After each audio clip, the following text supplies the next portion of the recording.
মুহতারাম হাজিরিন, আল্লাহ রাব্বুল আলামিন হযরতে আদম আলা নবিয়িনা ওয়া আলাইহিস সালাতু ওয়াস সালাম থেকে আরম্ভ করে আমাদের নবীজি সাইয়্যিদুল মুরসালিন হযরত মুহাম্মদ মুস্তাফা সাল্লাল্লাহু আলাইহি ওয়াসাল্লামের পূর্ব পর্যন্ত যত নবী রাসূল দুনিয়াতে পাঠিয়েছেন, সমস্ত আম্বিয়ায়ে কেরামের যত উম্মত এই পৃথিবীতে অতিবাহিত হয়েছে, সমস্ত উম্মতের চেয়ে চাই সেই উম্মত আমাদের পিতা হযরতে ইব্রাহিম খলিলুল্লাহ আলাইহিস সালামের উম্মত হোক, চাই সেই উম্মত হযরতে মূসা কালিমুল্লাহ আলাইহিস সালামের উম্মত হোক, আর চাই সেই উম্মত হযরতে ঈসা রূহুল্লাহর উম্মত হোক। যেই পয়গম্বরের উম্মত হোক না কেন, পূর্বের সমস্ত উম্মতের চেয়ে আল্লাহ রাব্বুল আলামিন আমাকে আপনাকে তথা আখিরি পয়গম্বরের এই উম্মতকে সবচেয়ে বেশি মহব্বত করেন, সবচেয়ে বেশি ভালোবাসেন। আলহামদুলিল্লাহ, আমাদেরকেই সবচেয়ে বেশি ভালোবাসেন, আমাদেরকেই সবচেয়ে বেশি মহব্বত করেন। প্রশ্ন হতে পারে, এর দলিল কি? আপনি কি করে বুঝলেন যে পূর্বের সকল উম্মতের চেয়ে আল্লাহ আমাদেরকেই বেশি ভালোবাসে? বহু দলিল আছে, বহু প্রমাণ আছে। আমি একটি মাত্র প্রমাণ আপনাদের সম্মুখে পেশ করছি আলোচনার সুবিধা। বাচ্চাটাকে একটু পিছনে নিয়ে যান। আলোচনার সুবিধার্থে আমি একটি প্রমাণ আপনাদেরকে পেশ করছি আপনাদের সামনে। আপনারা অনেকেই জানেন যে পূর্বের নবী রাসূলগণকে এই পৃথিবীতে পাঠানোর ক্ষেত্রে আল্লাহ রাব্বুল আলামিনের একটি সুন্নাত ছিল, একটি তরিকা ছিল, একটি পদ্ধতি ছিল। সেটি কি? যে আল্লাহ রাব্বুল আলামিন একই সময় একাধিক নবী রাসূল দুনিয়াতে পাঠিয়ে দিতেন। এতে টাইমে একাধিক নবী রাসূল দুনিয়াতে পাঠিয়েছেন এবং একই সময় একাধিক নবী রাসূলের নবুয়ত দুনিয়াতে চলমান ছিল। আপনারা জানেন হযরতে ইব্রাহিম আলাইহিস সালাম যে সময় পয়গম্বর, ঠিক ওই সময়ে হযরতে লূত আলাইহিস সালাম আরেক এলাকার পয়গম্বর। দুই এলাকায় দুই পয়গম্বরের পয়গম্বরই চলছে একই সাথে। আবার ইব্রাহিম আলাইহিস সালাম নবী, ইব্রাহিম আলাইহিস সালামের দুই সন্তান হযরতে ইসমাঈল ও হযরতে ইসহাক আলাইহিস সালাম দুইজনই পয়গম্বর, দুই ভাই। আবার হযরতে ইসহাক আলাইহিস সালাম নবী, ইসহাক আলাইহিস সালামের পুত্র হযরতে ইয়াকুব আলাইহিস সালাম নবী, হযরতে ইয়াকুব আলাইহিস সালাম কেনানের নবী, আর ঠিক ওই সময় তার সন্তান হযরতে ইউসুফ আলাইহিস সালাম মিশরের নবী। একই সময় বাপ বেটার নবুয়ত চলছে। এলাকা ভাগ করে দিতেন আল্লাহ পাক, এই এলাকার নবী আপনি, ওই এলাকার নবী আপনি, এই কওমের নবী আপনি, ওই কওমের নবী আপনি।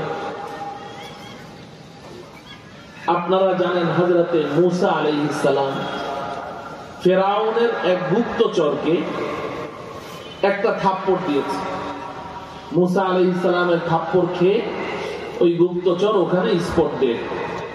ফেরাউন এই কথা শোনা মাত্রই মূসা আলাইহিস সালামকে গ্রেফতার করার নির্দেশ দিল। মূসাকে যেখানে পাও গ্রেফতার করো, তাকে কতল করা হবে, কতলের বদলে।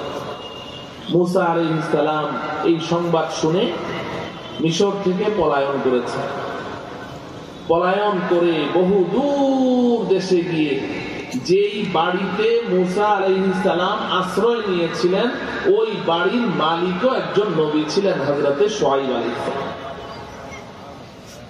মুহতারাম হাজিরিন, বলার উদ্দেশ্য হলো যে আল্লাহ রাব্বুল আলামিন পূর্বের নবী রাসূলগণকে এইভাবে এলাকা ভাগ করে, নবুয়তের এলাকা ভাগ করে করে তাদেরকে পাঠিয়ে দিতেন। পক্ষান্তরে আল্লাহ রাব্বুল আলামিন আমাকে আপনাকে যেই পয়গম্বর দিয়েছেন, যেই রাসূল দিয়েছেন, যেই নবী দিয়েছেন, আমাদের নবীর নবুয়ত কোন এলাকার জন্য সীমাবদ্ধ ছিল? কোন এলাকার সাথে সীমাবদ্ধ ছিল? আমাদের নবীজি আরব দেশের জন্য নবী হয়ে এসেছিলেন, এই উপমহাদেশের জন্য, ইউরোপের জন্য না, বরং একজন আল্লাহর ওলি তো বড় চমৎকার করে বলছেন, জাহাं तक है रबूबियत खुदा की, जहां तक है रबूबियत खुदा की, वहां तक है नबूवत मुस्तफा की, वहां तक है नबूवत मुस्तफा की। अल्लाह रब्बुल आलमीনের রবুবিয়ত, আল্লাহ পাকের খোদাই, আল্লাহ পাকের প্রভুত্ব যত যত জায়গায় চলে, আমার আপনার নবীর নবুয়ত তত তত জায়গায় চলে। আল্লাহ রব্বুল আলামিন, আলহামদুলিল্লাহ রব্বিল আলামিন। আলামিন, আলম এক বচন, আলামিন বহু বচন। আলম একটি জগৎ, আলামিন সমস্ত জগৎ, যত জগৎ আছে। এই দুনিয়ার যে জগৎটা আমরা দেখছি, আসমান জমিন মিলে, এমন জগৎ আরো আছে না? না, আরো অনেক জগৎ আছে। তো আমার আপনার রব, আমার আপনার আল্লাহ, তিনি সমস্ত জগতের রব, রব্বুল আলামিন, সমস্ত জগতের রব। আমাদের রব হলেন রব্বুল আলামিন, আর আমাদের রাসূল হলেন রাহমাতুল লিল আলামিন। ওয়ামা আরসালনাকা ইল্লা রাহমাতাল লিল আলামিন। এখানেও কিন্তু আল্লাহ রব্বুল আলামিন আলামিন বহুবচন ব্যবহার করেছেন, রাহমাতুল লিল আলাম বলেননি যে আমি শুধু দুনিয়ার জগতের জন্য আপনাকে রহমত স্বরূপ পাঠিয়েছি। না না না, ওয়ামা আরসালনাকা ইল্লা রাহমাতাল লিল আলামিন। আল্লাহ পাক যত যত জগতের রব, আমার আপনার রাসূল তত তত জগতের রাসূল। এমন একজন বিশ্ব নবী, এমন একজন শ্রেষ্ঠ নবী, শ্রেষ্ঠ পয়গম্বর আল্লাহ রাব্বুল আলামিন আমাকে আপনাকে দান করেছেন। এটাই তো প্রমাণের জন্য যথেষ্ট যে আল্লাহ পাক আমাদেরকেই সবচেয়ে বেশি ভালোবাসেন। বলেন ঠিক কিনা? যদি আমাদেরকে সবচেয়ে বেশি ভালো না বাসতেন তো রাহমাতুল লিল আলামিন আমাদেরকে দিতেন। মুহতারাম হাজিরিন, শুধু এতটুকুই নয়, আল্লাহ রাব্বুল আলামিন যে আমাদেরকে সর্বশ্রেষ্ঠ পয়গম্বর দিয়েছেন, এতটুকুর মধ্যে আল্লাহ পাক ক্ষান্ত থাকেননি, বরং একদিকে যেমন আমাদেরকে শ্রেষ্ঠ রাসূল দিয়েছেন, অপরদিকে আল্লাহ রাব্বুল আলামিন আমাদেরকে শ্রেষ্ঠ উম্মত বলে ঘোষণা দিয়েছেন। কুনতুম খায়রা উম্মাহ, তোমরাই হলে সর্বশ্রেষ্ঠ উম্মত, তোমরাই সর্বশ্রেষ্ঠ উম্মত। এখানে যেহেতু প্রচুর উলামায়ে কেরাম আছেন এবং আপনারা উলামায়ে কেরামের সোহবত ইয়াফতা জ্ঞানী গুণী লোক, আমি আপনাদেরকে একটা কথা শোনাই। মুফাসসিরিনে কেরাম বড় চমৎকার একটা কথা এখানে লিখেছেন, কুনতুম খায়রা উম্মাহ। আরবি ভাষার ব্যাকরণ অনুযায়ী এটার অর্থ হয় তোমরাই শ্রেষ্ঠ উম্মত ছিলে। কুনতুম, তোমরা ছিলে, খায়রা উম্মাহ, শ্রেষ্ঠ উম্মত। ভাই, আপনার বাবা যদি আপনাকে ডেকে বলে, বেটা তুই তো ভালোই ছিলি, তার মানে কি এখন কথা বলে না, এখন ভালো নাই, তুই তো একসময় কি ছিলি, ভালোই ছিলি, অর্থটা এমন দাঁড়ায় না? তো এখন আল্লাহ রাব্বুল আলামিন বলছেন কুনতুম খায়রা উম্মাহ, তোমরাই শ্রেষ্ঠ উম্মত ছিলে।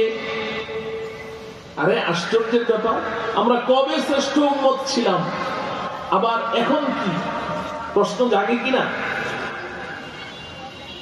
শাইখুত তাফসীর আল্লামা ইদ্রিস কান্দলবী রাহমাতুল্লাহি আলাইহি, তিনি মিশকাতুল মাসাবিহের শরহ আত-তা'লিকুস সাবিহের মধ্যে এই প্রশ্নের চমৎকার উত্তর দিয়েছেন, দুইটি উত্তর দিয়েছেন যে আমরা কবে ছিলাম শ্রেষ্ঠ উম্মত। এক নম্বর জবাব দিয়েছেন, খুব ভালো করে বুঝেন, আল্লাহ রাব্বুল আলামিন তার কোনো শুরু নেই। শুরু আছে কি? যার শুরু নেই শরীয়তের পরিভাষায় তাকে বলে আজালি। আল্লাহ পাক আজালি। আজালি মানে অনাদি, তার কোনো আদি নেই। আদি মানে শুরু। আল্লাহ পাক অনাদি, তার কোনো কি নেই? আদি নেই, শুরু নেই, আজালি। আবার আল্লাহ রাব্বুল আলামিনের কোনো শেষ নেই, এটাকে বলে আবাদি শরীয়তের পরিভাষায়। বাংলা ভাষায় বলবে অনন্ত, যার কোনো অন্ত নেই। তো আল্লাহ আজালি অর্থাৎ অনাদি, শুরু নেই। আল্লাহ আবাদি, অনন্ত, আল্লাহর শেষ নেই। ঠিক কিনা বলেন? আমরা এই আকীদা বিশ্বাস রাখি কি রাখি না? আচ্ছা, আল্লাহ পাকের যেমন শুরু নেই, আল্লাহ পাকের কিছু গুণ, কিছু বৈশিষ্ট্য এমন আছে যেগুলো আল্লাহ পাকের সিফাতে জাতি বলা হয়। ওই গুণ, ওই বৈশিষ্ট্যগুলোরও কোনো শুরু নেই। যেমন যেমন কোরআনে হাকিম আল্লাহ পাক বলেছেন, ইন্নাল্লাহা সামিউম বাসীর, আল্লাহ সর্বশ্রোতা সর্বদ্রষ্টা। তো আল্লাহ পাক সব শুনেন, সব দেখেন। কবে থেকে শুনেন? কথা বলেন, আল্লাহ কবে থেকে শুনেন? এটার কোনো শুরু আছে? হ্যাঁ, আল্লাহ শোনার কি কোনো শুরু আছে? আল্লাহ কবে থেকে দেখেন? আল্লাহর যেমন শুরু নেই, আল্লাহর শোনার এই গুণ, এটারও কোনো কি নেই? শুরু নেই। আল্লাহর যেমন শুরু নেই, আল্লাহ পাক যে দেখেন, এই দেখারও কোনো কি নেই? শুরু নেই। ঠিক কিনা বলেন? নাকি এমন যে আল্লাহর কোনো শুরু নেই কিন্তু আল্লাহ দেখা শুরু করেছেন অনেক পরের থেকে, এরকম নাকি? না। ঠিক ইন্নাল্লাহা আলিমুন বিযাতিস সুদূর, আল্লাহ পাক সর্বজ্ঞানী, সব জানেন। আল্লাহ পাকের এই ইলম, এই সব জানেন। এটা কবে থেকে জানেন? আল্লাহর যেমন শুরু নেই, আল্লাহর জানারও কোনো কি নেই? শুরু নেই। কথাটা কি বুঝে আসে আপনাদের? আচ্ছা, তো আল্লাহ যেমন আজালি, আল্লাহর ইলমও আজালি। আল্লাহ যেমন অনাদি, আল্লাহর ইলমও অনাদি। আল্লাহর যেমন শুরু নেই, আল্লাহর ইলমেরও কোনো শুরু নেই। তো আল্লাহ পাক কোরআনে হাকিমে বলছেন, কুনতুম খায়রা উম্মাহ, এই আখিরি পয়গম্বরের উম্মতেরা, তোমরা শ্রেষ্ঠ উম্মত ছিলে। কবে ছিলে? অর্থাৎ ব্যাপারটা এমন নয় যে তোমাদেরকে পৃথিবীতে আমি সবার পরে পাঠিয়েছি, তো পাঠানোর পরে আমি আল্লাহ সিদ্ধান্ত নিয়েছি যে তোমাদেরকে যেহেতু শ্রেষ্ঠ পয়গম্বর দিয়ে দিয়েছি, অতএব তোমাদেরকেই শ্রেষ্ঠ উম্মত বানাবো। এটা আমি অনেক পরে সিদ্ধান্ত নিয়েছি। ব্যাপারটা এমন নয়, বরং আমি আল্লাহর যেমন শুরু নেই, আমি আল্লাহর ইলমেরও শুরু নেই। আমি আল্লাহ যেমন আজালি, আমার ইলমও আজালি। আমি যখন থেকে আছি, আমার ইলম তখন থেকে আছে। আমার ইলম যখন থেকে আছে, তখন থেকেই আমি আল্লাহ সিদ্ধান্ত নিয়েছি আখিরি পয়গম্বরের উম্মতকেই শ্রেষ্ঠ উম্মত বানিয়েছি। আমার ইলমে আজালির মধ্যেই তোমরা শ্রেষ্ঠ উম্মত ছিল। এটা এমন নয় যে আমি পরবর্তীতে সিদ্ধান্ত নিয়েছি। জবাবটা কি বুঝতে পেরেছেন? দুই নম্বর জবাব দিয়েছেন আল্লামা ইদ্রিস কান্দলভী রহমতুল্লাহ আলাইহি, যে আমরা শ্রেষ্ঠ উম্মত ছিলাম। কবে ছিলাম? কোথায় ছিলাম? দুই নম্বর জবাব হলো, আমাদের নবীজির আগ পর্যন্ত, হযরতে আদম আলাইহিস সালাম থেকে আরম্ভ করে আমাদের নবীজির আগ পর্যন্ত যত নবী রাসূল আল্লাহ দুনিয়াতে পাঠিয়েছেন, প্রত্যেকটা নবী রাসূলের শরীয়তের মধ্যে আল্লাহ পাক এই কথা লিখে দিয়েছেন। যদি কিতাব নাযিল করেছেন, আর যদি কিতাব না দিয়েছেন তো ওহীর মাধ্যমে জানিয়ে দিয়েছেন যে আমার সর্বশেষ পয়গম্বর যে মুহাম্মদ মুস্তাফা সাল্লাল্লাহু আলাইহি ওয়াসাল্লাম আসবে, তার উম্মতই হবে সর্বশ্রেষ্ঠ উম্মত। অর্থাৎ পূর্বের সমস্ত নবী রাসূলের শরীয়তের মধ্যেই এই কথা সিদ্ধান্ত এবং বিধিত ছিল যে আমরাই সর্বশ্রেষ্ঠ উম্মত। তাইলে আমরা সর্বশ্রেষ্ঠ উম্মত ছিলাম এক নম্বর কোথায়? আল্লাহ পাকের ইলমে আজালির মধ্যে। আমরা সর্বশ্রেষ্ঠ উম্মত ছিলাম দুই নম্বর কোথায়? সমস্ত নবী রাসূলের ইলমের মধ্যে, শরীয়তের মধ্যে। আল্লাহ রাব্বুল আলামিন দয়া করে, মায়া করে আমাদেরকে এই শ্রেষ্ঠত্ব দান করেছে। এই উম্মতের শ্রেষ্ঠত্বের বর্ণনা দিতে গেলে লম্বা সময়ের প্রয়োজন। নবীজি সাল্লাল্লাহু আলাইহি ওয়াসাল্লাম পরিষ্কার বলেছেন, মিশকাতুল মাসাবিহের হাদিস, নবীজি বলেন, হুররিমাতিল জান্নাতু আলাল আম্বিয়া ক্বাবলা আন আদখুলাহা ওয়া হুররিমাতহা আলাল উমাম ক্বাবলা আন তাদখুলুহা। এই আমার উম্মত শুনো, আমি যতক্ষণ পর্যন্ত জান্নাতে প্রবেশ না করব ততক্ষণ পর্যন্ত পূর্বের সমস্ত নবী রাসূলের জন্য জান্নাতের গেটকে আল্লাহ পাক হারাম ঘোষণা করেছে। হুররিমাতিল জান্নাত, জান্নাতকে হারাম করে দিয়েছেন। আমার আগে কোন নবী রাসূলের জন্য জান্নাতে প্রবেশ করা জায়েজ নাই, হারাম। এরপর নবীজি বলছেন, ওয়া হুররিমাতহা আলাল উমাম ক্বাবলা আন তাদখুলুহা। এরপর নবীজি বলছেন যে আমার উম্মত যতক্ষণ পর্যন্ত জান্নাতে প্রবেশ না করবে পূর্বের সমস্ত উম্মতের জন্য জান্নাতের গেটকে আল্লাহ হারাম ঘোষণা করে দিয়েছেন। মুহতারাম হাজিরিন, এই কথাগুলোকে আমি ভূমিকা স্বরূপ আপনাদের সামনে পেশ করেছি একটি মাসআলা বলার জন্য। সেটা হলো, এই যে আল্লাহ রাব্বুল আলামিন আমাদেরকে এত বড় শ্রেষ্ঠত্ব দান করলেন, আমরাই সর্বশ্রেষ্ঠ উম্মত, এই শ্রেষ্ঠত্বের এই লকব, এই উপাধি, এটা একটা উপাধি, এটা একটা লকব, এটা একটা খেতাব। আমাদেরকে যে আল্লাহ পাক খায়রে উম্মতের এই খেতাব, এই উপাধি, এই লকব দান করেছেন, এই সম্মান দিয়েছেন, এই শ্রেষ্ঠ উম্মতের এই সম্মানটাকে ধরে রাখার জন্য আমাদের মধ্যে কিছু কোয়ালিটি কিংবা কোনো বৈশিষ্ট্য কিংবা কোনো গুণাগুণের প্রয়োজন আছে কি নাই, নাকি এমনি এমনি চলতে থাকবে অটো? আল্লাহ তো দয়া করে দিয়েছেন, শ্রেষ্ঠত্বের খেতাব দিয়ে দিয়েছেন, কুনতুম খায়রা উম্মাহ, আমরা শ্রেষ্ঠ উম্মত, উপাধি দিয়ে দিয়েছেন। কিন্তু এই শ্রেষ্ঠ উম্মতের এই সম্মানটা ধরে রাখার জন্য আমাদের মধ্যে কিছু বৈশিষ্ট্য বিদ্যমান থাকা জরুরি। আমি ওই সকল বৈশিষ্ট্য সমূহের মধ্য থেকে অন্যতম একটি বৈশিষ্ট্যের কথা আজকে আপনাদের সামনে পেশ করতে চাই। বরং আমি বলবো, যেই বৈশিষ্ট্যটির কথা আজকে আপনাদের সামনে আমি সংক্ষেপে পেশ করার ইচ্ছা করেছি, এটি হচ্ছে বাকি সমস্ত বৈশিষ্ট্যের সমন্বয়কারী। এই একটি বৈশিষ্ট্য যদি আমার আপনার মধ্যে বিদ্যমান থাকে, আমি শ্রেষ্ঠ উম্মত থাকব। আর এই বৈশিষ্ট্যটি যদি আমার মধ্যে না থাকে, শ্রেষ্ঠ উম্মতের এই খেতাব আমার হাত থেকে, আমার কাছ থেকে ছিনিয়ে নেওয়া হবে। প্রশ্ন হলো, ওই বৈশিষ্ট্যটি কি, ওই গুণটি কি? আল্লাহ রাব্বুল আলামিন শ্রেষ্ঠ উম্মতের এই খেতাব ধরে রাখার জন্য, এই সম্মাননা ধরে রাখার জন্য যেই বৈশিষ্ট্যটি শর্ত, মানদণ্ড, ওই বৈশিষ্ট্যটি আল্লাহ পাক উল্লেখ করেছেন সূরাতুল বাকারা 142 নং আয়াতে। আমি ওই আয়াতের ছোট্ট একটু অংশ আপনাদের সামনে খুতবায় তেলাওয়াত করেছি। আল্লাহ রাব্বুল আলামিন বলেন, وَكَذَلِكَ جَعَلْنَاكُمْ أُمَّةً وَسَطًا। আল্লাহ পাক বলেন, এই আখিরি পয়গম্বরের উম্মতেরা, তেমনি ভাবে আমি আল্লাহ তোমাদেরকে উম্মতে ওয়াসাত করে সৃষ্টি করেছি। সুবহানাল্লাহ। উম্মতে ওয়াসাত, ওয়াও সিন ত, তিন হরফের, তিন অক্ষরের একটি শব্দ, ওয়াও সিন ত, ওয়াসাত।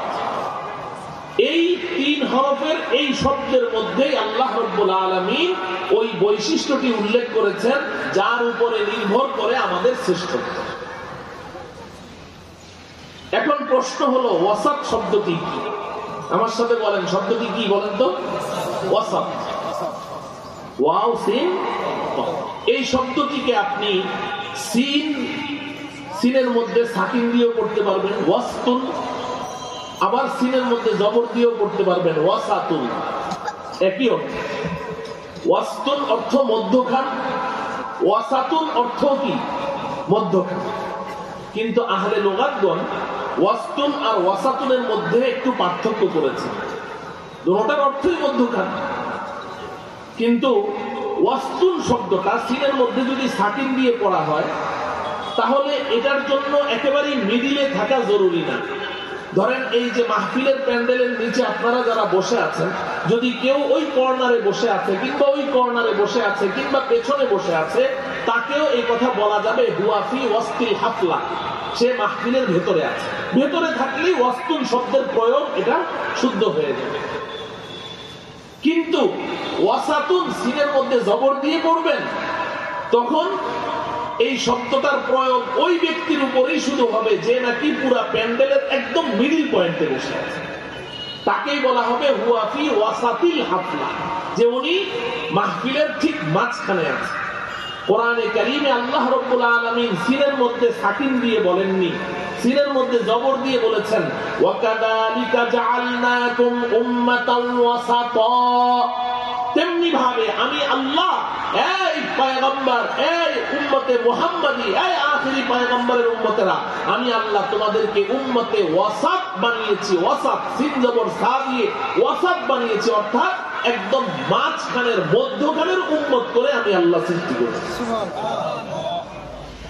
এখন একটা প্রশ্ন, যে আল্লাহ পাক আমাদেরকে মধ্যখানের উম্মত বানিয়েছেন, এটা আবার আমাদের বৈশিষ্ট্য। আরে ভাই, মধ্যখান মাঝখান তো তখনই হবে যখন দুই ধারে কিছু থাকে। আমরা তো সবার শেষ, আমাদের পরে আর কোন উম্মত আছে? তা আমরা মধ্যখানের উম্মত হলাম কি করে?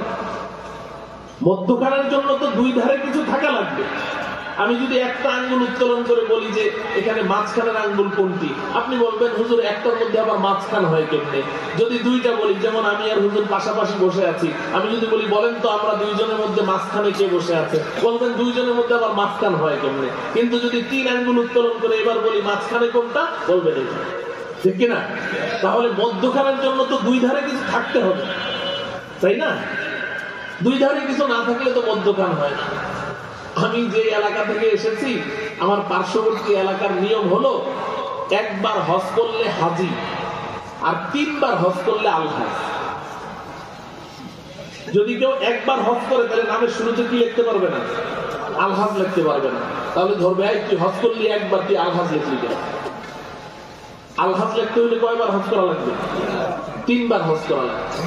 এখন এক বেচারা হজ করেছে 3 বার, কিন্তু এলাকাবাসী জানে না, সবাই ওরা হাজি দেখে। এখন বেচারার মন খারাপ যে আমি হজ করলাম 3টা, কিন্তু সবাই আমাকে ডাকে কি? হাজি। নামের শুরুতে হাজি লেখে, আলহাজ কেউ লেখে না। চিন্তা করলো যে আমার হজটাই কি বেকার গেল না, কেউ জানলো না। এখন এটা তো আর রিক্সা একটা মাইক লাগিয়ে মাইকিং করা যাবে না যে ভাই সাহেব আমি তো 3 বার হজ করেছি, আপনারা কেন আমাকে হাজি লেখেন, আলহাজ লেখবেন? এটা তো বলা যায় না, শরমের কথা। কিন্তু করা যায় কি? বেচারা খুব অশান্তিতে ভুগছে, আমি 3টা হজ করলাম, কেউ জানলো না। তো একটা কৌশল অবলম্বন করেছে, সে এলাকার গণ্যমান্য লোকদেরকে দাওয়াত করেছে বাড়িতে। দাওয়াত করে তো ড্রয়িং রুমে দস্তরখানে সবাই বসেছে খাবারের জন্য। তো মাঝখানে দরজার পর্দার ওই আড়াল থেকে তার বিবি খাবার দেয় আর উনি খাবার পরিবেশন করেন। এখন একটু পরে পরে বিবিকে ডাক দিয়ে বলে, এই আমার মধ্যম হজের চায়ের কাপগুলো দাও তো। একটু পরে বলে মধ্যম হজের প্লেটগুলো পাঠাও। তারপরে বলে আরে মধ্যম হজের যে চামচগুলো আনলাম ওগুলো পাঠাও, এগুলো কোন চামচ দিলাম? এখন এলাকার লোকজন চাওচাই করছে, কিন্তু ব্যাপারটা কি? মধ্যম হজ বলে, তাহলে তো বোঝা গেল উনি তো আরো হজ করেছে। আমরা তো জানি একটা, আমরা এতদিন বেচারাকে হাজি হাজি ডাকলাম, বেচারার উপরে অনেক জুলুম হয়ে গেল, তো ক্ষমা চাওয়া লাগবে। তখন তারা জিজ্ঞাসা করছে যে হাজি সাহেব আসলে আপনি হজ কয়টা করেছেন? আমি তো 3টা হজ করেছি। ওহো, তাইলে তো আমাদের ভুল হয়ে গেছে, আমরা মাপতে, আপনাকে তো আলহাজ বলা উচিত। তো তাইলে যখন মধ্যম বলে তখনই বোঝা যায় যে দুই ধারে কি? 2টা আছে। কথা বুঝে আসে? তো এখন আল্লাহ রাব্বুল আলামিন আমাদেরকে বলছেন ওয়াকাযালিকা জাআলনাকুম উম্মাতান ওয়াসাতা, এই উম্মতে মুহাম্মাদি, আমি আল্লাহ তোমাদেরকে মাঝখানের উম্মত বানিয়েছি। মাঝখানের উম্মত কি? এই প্রশ্নের জবাব দিয়েছেন এই উপমহাদেশের শ্রেষ্ঠ মুফাসসিরে কোরআন, শ্রেষ্ঠ মুফতি আজম হযরত মুফতি শফি রাহমাতুল্লাহি আলাইহি তাফসীরে মারিফুল কোরআনের মধ্যে এই আয়াতের তাফসীর করতে গিয়ে তিনি এই প্রশ্ন উত্থাপন করেছেন এবং এর জবাব দিয়েছেন যে আল্লাহ আমাদেরকে মাঝখানের উম্মত কেন বললেন, মধ্যখানের উম্মত কেন বললেন, এটা একটু আপনারা বুঝেন। এই কথাটাই আপনাদেরকে আমি আজকে বোঝাতে চাই। হযরত মুফতি শফি রহমতুল্লাহ আলাইহি লিখেছেন যে আমাদের পূর্বে বনি ইসরাইল নামে একটা গোষ্ঠী অতিবাহিত হয়েছে, শুনেছেন? এরা দুই ধরনের গুনাহ করত, দুই ধরনের পাপের সাথে জড়িত ছিল। মারাত্মক ধরনের দুইটা গুনাহ এদের মধ্যে ছিল। একটা গুনাহ ছিল, এক গ্রুপ তারা আল্লাহ পাকের বিভিন্ন আহকাম বিধান নিয়ে বাড়াবাড়ি করত। বিভিন্ন বিধান নিয়ে কি করত? বাড়াবাড়ি করত, কঠোরতা করত। আল্লাহ তাদেরকে যতটুকু দেয় নাই তার চেয়ে বেশি করত, বাড়াবাড়ি। আর আরেক দল ঠিক এর উল্টা ছিল, তারা আল্লাহ পাকের বিভিন্ন আহকাম নিয়ে ছাড়াছাড়ি করত, ঢিলামি করত, শিথিলতা করত। বাড়াবাড়ি কি করত? মুফতি শফি রহমতুল্লাহ আলাইহি লিখেছেন, বাড়াবাড়ি হলো বনি ইসরাইলকে আল্লাহ রাব্বুল আলামিন একজন নবী দিয়েছেন। খুব ভালো করে বুঝেন, এটা আমাদের বোঝা খুব দরকার। একজন নবী দিয়েছেন হযরতে উযাইর আলাইহিস সালাম। তো নবীকে মোহাব্বত করতে হবে, তাজিম করতে হবে, সম্মান করতে হবে, এটাই তো ঈমান। কি বলেন? রাসূলের ভালোবাসার অপর নামই তো কি? ঈমান। নবীজি পরিষ্কার বলেছেন, লা ইউমিনু আহাদুকুম হাত্তা আকুনা আহাব্বা ইলাইহি মিন ওয়ালিদিহি ওয়া ওয়ালাদিহি ওয়ান নাসি আজমাইন। হে আমার উম্মত শোনো, পৃথিবীর সব কিছুর চেয়ে, এমনকি তোমার জানের চেয়েও আমাকে যতক্ষণ বেশি ভালো না বাসবে ততক্ষণ তুমি মুমিন হতে পারবে। তো রাসূলের ভালোবাসার অপর নাম ঈমান। প্রত্যেক উম্মতকে রাসূলকে ভালোবাসতে হবে।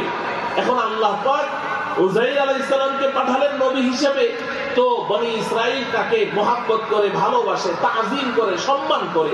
কিন্তু সম্মান করতে করতে সম্মান করার সীমা ছাড়িয়ে গেছে। এক পর্যায়ে তারা বলছে যে না, আমাদের মনে তৃপ্তি হচ্ছে না এইভাবে সম্মান করে, তাহলে কি করতে হবে? এক সময় তারা ঘোষণা দিল উযাইর আল্লাহর পুত্র। নাউযুবিল্লাহ বলুন, একজন নবীকে আপনি সম্মান করবেন, তাজিম করবেন, ঠিক আছে, তাই বলে ওই নবীকে আল্লাহর পুত্র ঘোষণা দেওয়া এটা বাড়াবাড়ি কিনা? নাসারাদেরকে আল্লাহ পাক একজন পয়গম্বর দিয়েছেন, হযরতে ঈসা আলাইহিস সালাম। এই নাসারাদের, খ্রিস্টানদের একদল, তারাও ঈসা আলাইহিস সালামকে তাজিম করতে করতে এক পর্যায়ে তারা বলল ঈসা আল্লাহর পুত্র। নাউযুবিল্লাহ। আল্লাহ রাব্বুল আলামিন কোরআনে কারীমে এই কথা উল্লেখ করেছেন, ওয়াকালাতিল ইয়াহুদু উযাইরুন ইবনুল্লাহ ওয়াকালাতিন নাসারাল মাসীহু ইবনুল্লাহ। আল্লাহ বলেন, আমি দিলাম নবী উযাইরকে, ইহুদিরা উযাইরকে বানিয়ে দিল আমার পুত্র। আমি দিলাম নবী নাসারাদেরকে, হযরতে ঈসা, এরা ঈসাকে আমার পুত্র বানিয়ে দিয়েছে। তাহলে আল্লাহর পয়গম্বরকে তাজিম করতে করতে আল্লাহর চেয়ারে নিয়ে বসিয়ে দেওয়া, আল্লাহর সমকক্ষ মনে করা, এটা বাড়াবাড়ি কি বাড়াবাড়ি? তারা শিরিক করে ফেলেছে। তাজিম করতে করতে আল্লাহর সাথে নবীকে শরীক বানিয়ে দিয়েছে। এটা একটা অপরাধ ছিল তাদের মধ্যে। আরেকটা অপরাধ ছিল ঠিক এর বিপরীত। একদল তো বাড়াবাড়ি একেবারে সীমা ছাড়িয়ে চলে গেছে, আরেক দল ছাড়াছাড়ি আর ঢিলামি আর শিথিলতা, অবজ্ঞা, অবহেলা। তারা কি করেছে? তারা নবী রাসূল পয়গম্বরের সাথে চরম বেয়াদবি করেছে। নবী রাসূল পয়গম্বরকে এতটা অবজ্ঞা, অবহেলা করেছে যে নিজ হাতে কয়েকশো নবী রাসূলকে তারা হত্যা করে দিয়েছে। নাউযুবিল্লাহ বলেন, এটা ছাড়াছাড়ি কিনা? এটা ছাড়াছাড়ি। এবার বুঝেন, হযরত মুফতি শফি রহমতুল্লাহ আলাইহি বলেন যে পূর্বের উম্মত আল্লাহর বিধান নিয়ে কেউ বাড়াবাড়ি করত আর কেউ ছাড়াছাড়ি করত। আল্লাহ পাক এবার আমাদেরকে বলছেন, ওয়াকাযালিকা জাআলনাকুম উম্মাতান ওয়াসাতা। এই উম্মতে মুহাম্মাদী, আমি যে তোমাদেরকে শ্রেষ্ঠ উম্মত করে পাঠিয়েছি, তোমাদের শ্রেষ্ঠত্বের একমাত্র বৈশিষ্ট্য হলো তোমরা উম্মতে ওয়াসাত, মাঝখানের উম্মত। অর্থ কি? অর্থ হলো ওই বনি ইসরাইলের একদল যে বাড়াবাড়ি করছে, তোমরা বাড়াবাড়ি করতে পারবে না, তোমাদের মধ্যে কোনো বাড়াবাড়ি থাকবে না। বনি ইসরাইলের আরেক দল ছাড়াছাড়ি করেছে, তোমাদের মধ্যে কোনো ছাড়াছাড়ি থাকতে পারবে না। তোমরা বাড়াবাড়ি থেকেও দূরে থাকবে, ছাড়াছাড়ি থেকেও দূরে থাকবে। তোমরা মধ্যম পন্থা অবলম্বনকারী ভারসাম্যপূর্ণ উম্মত হিসেবে আমি আল্লাহ তোমাদেরকে বানিয়েছি। বাড়াবাড়িও করা যাবে না, ছাড়াছাড়িও করা যাবে। এই উম্মতে ওয়াসাত, ভারসাম্যপূর্ণ মধ্যম পন্থা অবলম্বনকারী উম্মত, এই ওয়াসাত নামের এই বৈশিষ্ট্য, এই গুণ, এটা যতদিন আমার মধ্যে বিদ্যমান থাকবে ততদিন পর্যন্ত আমি খায়রে উম্মত, শ্রেষ্ঠ উম্মত। আর যদি আমি বাড়াবাড়ির শিকার হয়ে গেলাম কিংবা ছাড়াছাড়ির দলে চলে গেলাম, তাহলে আমি আর খায়রে উম্মতের অন্তর্ভুক্ত থাকতে পারবো না। আমি আশা করি উম্মতে ওয়াসাত, এই ওয়াসাত শব্দটি আমি আপনাদেরকে বুঝাতে পেরেছি। এবার আপনাদের কাছে আমার একটা প্রশ্ন, যে আল্লাহ রাব্বুল আলামিন আমাদের শ্রেষ্ঠত্বের মাপকাঠি, মানদণ্ড বর্ণনা করেছেন উম্মাতাও ওয়াসাত, মধ্যম পন্থা অবলম্বনকারী উম্মত, বাড়াবাড়িও নাই, ছাড়াছাড়িও নাই। বলেন, বাড়াবাড়িও নাই, ছাড়াছাড়িও। এবার আমি আপনাদের কাছে জানতে চাই, ইনসাফের সাথে জবাব দেন, আমাদের মধ্যে বাড়াবাড়ি আছে না নাই? ছাড়াছাড়ি আছে না নাই? বাড়াবাড়িও আছে, ছাড়াছাড়িও আছে। বুঝে বলেছেন তো? অথচ আল্লাহ রাব্বুল আলামিন আমাদের শ্রেষ্ঠত্বের মাপকাঠি এবং মানদণ্ড বলে দিলেন, উম্মতে ওয়াসাত তোমরা, বাড়াবাড়ি থাকতে পারবে না, ছাড়াছাড়ি থাকতে পারবে না। এখন প্রশ্ন হলো, আপনারা তো বলেছেন বাড়াবাড়ি আছে, ছাড়াছাড়ি আছে, কেউ বুঝে বলেছেন, কেউ না বুঝে বলেছেন। প্রশ্ন হলো, বাড়াবাড়িটা কি আছে আমাদের মধ্যে? প্রশ্ন হলো, ছাড়াছাড়িটা কি আছে? যদি এই বাড়াবাড়ি আর ছাড়াছাড়ি কি, এগুলো যদি আমরা চিনতে পারি, তবে না এগুলো থেকে দূরে সরে থাকতে পারবো। না চিনলে কি দূরে সরে থাকা যাবে? না। একটা কালনাগিনী, অজগর সাপ, বিষাক্ত, এটা যে চিনে সে সাপ দেখলে পালাবে, যে চিনে না সে পালাবে না। এই মজলিসের মধ্যে ধরেন 1 বছরের একটা বাচ্চা, 1.5 বছরের একটা বাচ্চা, এখন হঠাৎ করে একটা অজগর, কালনাগিনী সাপ ভিতরে ঢুকলো, একজনও এই প্যান্ডেলের ভিতরে থাকবে না, সব ভেঙে চলে যাবে। কিন্তু ওই বাচ্চাটা, ও বসে থাকবে, ও পালাবে না। ও চিন্তা করবে যে আজকে নতুন একজন খেলার সাথী পেলাম, অনেক সুন্দর চেহারা, ও চেষ্টা করবে গিয়ে ওকে ধরতে, ওর সাথে খেলা করতে, ঠিক কিনা বলেন? তো এখন যারা বাড়াবাড়ি চিনে না, যারা ছাড়াছাড়ি চিনে না, তারা তো ওই বাড়াবাড়ি দেখলে মনে করবে, বাহ কত সুন্দর, এটাই না তাকওয়া, এটাই না পরহেজগারি, এটাই না ইবাদত বন্দেগী, ঠিক কিনা? চিনতে হবে তো। তা আমি উদাহরণ হিসেবে এই উম্মত কিরকম বাড়াবাড়ির মধ্যে আছে, কিরকম ছাড়াছাড়ির মধ্যে আছে, আমি একটু শুধু ইশারা করে যাব। আল আকিল তাকফিহিল ইশারা, জ্ঞানী গণীদের জন্য ইশারাই যথেষ্ট। শিরোনাম আকারে আমি দুটো কথা বলে যাব। আল্লাহ রাব্বুল আলামিন আমাদেরকে বুঝার তৌফিক দান করেন। বনি ইসরাইল নবী রাসূল পয়গম্বরকে নিয়ে বাড়াবাড়ি করতে করতে আল্লাহর সাথে শরীক করে দিয়েছে, ঠিক কিনা বলেন? আল্লাহর পুত্র ঘোষণা করার অর্থ কি? মানুষের পুত্র তো মানুষই হয়, তাই না? মানুষের সন্তান মানুষ হয়, বিড়ালের সন্তান বিড়াল হয়, গরুর সন্তান গরু হয়, তাহলে আল্লাহর সন্তান আল্লাহ হবে। তাহলে এটা শরীক করলো কি করলো না? শরীক করলো, আল্লাহর সাথে সরাসরি শরীক করেছে। এই উম্মত আমাদের নবীজিকে আল্লাহর পুত্র ঘোষণা করেনি, কেউ করেনি, করেছে না। আমাদের জানা মতে এই পর্যন্ত যত বাতের, যত পথভ্রষ্ট, যত গোমরাহ দল এসেছে, কেউ আমাদের নবীজিকে আল্লাহর পুত্র বলেনি। অতএব এই শিরকের মধ্যে এই উম্মত লিপ্ত হয়নি। কিন্তু আমার প্রিয় ভাই, আজকে আমি যে কথাটা আপনাদেরকে বুঝাতে চাই সেটা হলো, বনি ইসরাইল এক রকমের শিরিক করেছে, এই উম্মত আরেক রকমের শিরিক করে, ওটাও শিরিক। সেটা কি? শিরিক 2 প্রকার। আমার সাথে বলেন, শিরিক কয় প্রকার? একটা হলো শিরকে জলি, একটা কি? শিরকে জলি, আরেকটা হলো শিরকে খফি, আরেকটা কি? শিরকে খফি। শিরকে জলির অপর নাম হলো শিরিক ফিজ্জাত, বলেন শিরিক ফিজ্জাত। আর শিরকে খফির অপর নাম হলো শিরিক ফিসিফাত। শিরক ফিস সিফাত। শিরকে জলি অর্থ সংক্ষেপে বুঝেন আল্লাহ পাকের সত্তার সাথে আরেকটা সত্তা দাঁড় করিয়ে দেওয়া, এটা হলো শিরকে জলি। অর্থাৎ কেউ বললো যে আল্লাহ দুইজন, নাউজুবিল্লাহ বলেন। যেমন ইহুদিরা বলে আল্লাহ দুইজন। কেউ বললো আল্লাহ তিনজন, যেমন খ্রিস্টানরা বলে খোদা কয়জন? তিনজন, নাউজুবিল্লাহ বলেন। এটা হলো শিরক ফি যাত। তাহলে বনি ইসরাইলের একদল শিরক ফি যাতে লিপ্ত হয়েছে, আল্লাহর পয়গম্বরকে আল্লাহর পুত্র ঘোষণা করে সরাসরি আল্লাহর জাতের সাথে শিরক করেছে। এই উম্মত শিরক ফি যাতের মধ্যে লিপ্ত হয় নাই, কিন্তু আরেক প্রকারের শিরকের মধ্যে লিপ্ত হয়েছে। সেটা কি?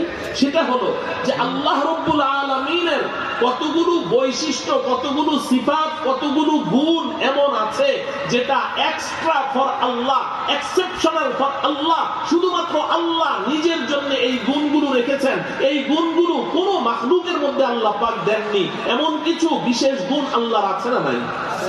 নাকি যত গুণ আল্লাহর মধ্যে আছে সব গুণ মাখলুকের মধ্যে আছে? আছে নাকি? তাইলে বিশেষ কিছু গুণ আল্লাহর মধ্যে আছে না নাই, যেগুলো কোনো মাখলুককে দেননি। যেমন উদাহরণস্বরূপ আমার আপনার ঈমানের সাথে অঙ্গাঙ্গিভাবে জড়িত আমাদের এই বিশ্বাস যে আল্লাহ রাব্বুল আলামিন একই সময়ে সর্বত্র বিরাজমান, ঠিক কিনা? আল্লাহ সব জায়গায় সমানভাবে বিদ্যমান। আল্লাহ আসমানেও আছেন, জমিনেও আছেন, বাংলাদেশেও আছেন, আরব দেশেও আছেন, আমেরিকায়ও আছেন। সব জায়গায় সমানভাবে আল্লাহ রাব্বুল আলামিন আছেন। এই আকীদা আমাদের আছে না? এই যে আল্লাহ পাক সর্বত্র বিরাজমান, এটাকে শরীয়তের পরিভাষায় বলে হাজির নাজির। হাজির নাজির। হাজির মানে হলো উপস্থিত, আর নাজির মানে হচ্ছে দ্রষ্টা। অর্থাৎ আল্লাহ একই সময়ে সব জায়গায় সমানভাবে উপস্থিত, আবার একই সময়ে সবকিছু সমানভাবেই দেখে।